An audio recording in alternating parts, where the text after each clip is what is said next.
ঢাকা শহরে রিকশার প্রকৃত সংখ্যা কত এই প্রশ্নের উত্তর জানে না কেউ। আর রিকশা চলাচলে নির্দিষ্ট সড়ক ব্যবহারেরও বালাই নেই কারো। সম্প্রতি এতে বিস্ফোরা হিসেবে যুক্ত হয়েছে ব্যাটারি চালিত অটোরিকশা। অলিগলি পেরিয়ে মূল সড়কেও তাদের অবাধ চলাচল, অহরহ ঘটছে দুর্ঘটনাও। সরকারের পক্ষ থেকে কয়েকবার ব্যাটারি চালিত অটোরিকশা নিয়ন্ত্রণের উদ্যোগ নিলেও সফলতার মুখ দেখেননি তারা।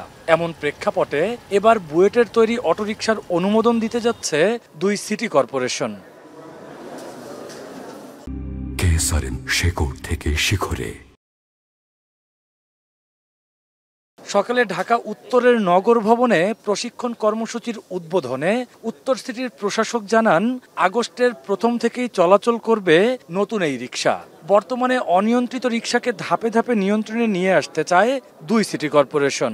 চার্জিং পয়েন্ট নিয়ে আমরা কাজ করছি, দেখি কিছু চার্জিং পয়েন্ট আমরা তৈরি করতে পারি কিনা। অনুমোদিত চার্জিং পয়েন্ট আমরা ডিসকাশনে কথা বলে কোনটা দিব সেটা আমরা এই মাঝখানে চক আউট করব। আমরা আগস্ট মাসে প্রথম সপ্তাহ থেকে আমরা এটা মার্কেটে দেওয়া শুরু করব এবং আগস্ট মাসের প্রথম থেকেই অন্য যে রিকশাগুলো এই জোনে থাকবে তাদের চলাচলটা আমরা আস্তে আস্তে গ্র্যাজুয়ালি শিফট করব।